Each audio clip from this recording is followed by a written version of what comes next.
அப்படிப்பட்ட ஒரு சாதி ஈழவாசு.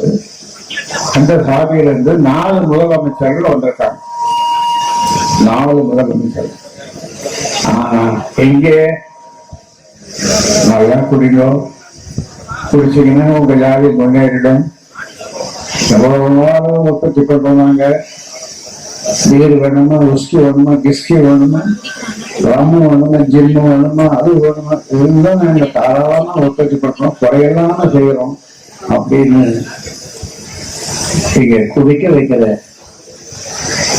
இந்த மகானுபாவர்கள், அதிலிருந்து இந்த மக்களை மீட்க முடியாத என்று தவிக்கிற நான் இப்ப கவிஞர்கள் பேசும்போது கூட 2-3 பேர் சொன்னார்கள், ஊமை ஜனங்க.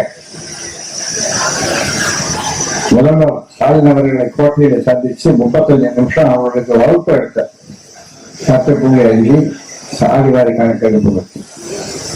அப்ப நான் சொன்னேன், தம்பி, இந்த ஊமை ஜனங்களுக்கு உங்களை விட்டா யாரு செய்வாங்க அப்படின்னு சொல்லி சொன்னேன். ஆனா இந்த ஊமை ஜனங்கள் இன்னும் ஒரு 2 மாசத்துல பேச போறாங்க. ஊமை ஜனங்கள் பேச போறாங்க. எப்படி பேசுவாங்கன்னா, நாடே கெடுகெடுக்க, நாடே ஸ்பந்திக்க. ஊமை ஜனங்களா இருந்தவங்களுக்கு இவ்வளவு தைரியம், துணிச்சல் எப்படி வந்ததுன்னு மற்றவங்க பேச, ஆட்சியில் இருக்கிறவர்களுடைய அவர்களுடைய இது சாய, குடை சாய, போலோச்சுவது போலுமலா சாமி என்று விட்டு ஓட இந்த ஊமை ஜனங்களுக்கு தைரியம் வர அவர்கள் பேச போறாங்க. இந்த நாடு பார்க்க போகுது, இந்த நாடு தாங்காது. ஏன் உங்க அப்பா விட்டு சொத்தியா? நாங்க கேட்கணும் 10.5.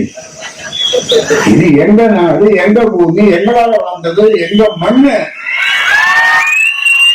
உனக்கு இங்க என்ன வேலை? உனக்கு இங்க என்ன வேலை? உனக்கு இங்க என்ன வேலை? உன்கிட்ட போய் நான் 10.5 நாள் கேட்கணுமா? எனக்கு அவமானமா இருக்கு. உன்ன போய் கோட்டையில சந்திக்கணுமா? எனக்கு அவமானமா இருக்கு. சாதிவாரி கணக்கெடுப்பு நடத்தணும்னு உங்ககிட்ட கேட்டா நீ மத்திய அரசை காட்டுற. அதுக்கு எதுக்கு நீங்க முதலமைச்சர்? ஆக ஏதோ நடக்க போகுது, நடத்தி காட்ட போறோம். அண்டம் கெடுதல்னு நடுக போகுது.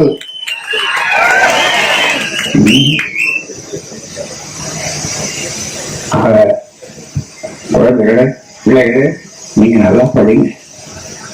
நல்லா படிச்சு பெரிய அதிகாரத்துக்கு பன்னாட்டு நிறுவனங்கள் அதிக வேலை செய்யணும். மேலும் மேலும் படிக்கணும். IAS, IPS அந்த மாதிரி பதவிகளோடு நீங்க படிக்கணும், போகணும். உங்களுக்கு என்னுடைய வாழ்த்துக்களை தெரிவித்து இந்த கலை நிகழ்ச்சி நடத்திய பிள்ளைகள், நம்முடைய பிள்ளைகள் அற்புதமான கலைகளை கற்றிருக்கிறார்கள். பல முறை நான் பார்த்திருக்கிறேன். அப்படிப்பட்ட அற்புதமான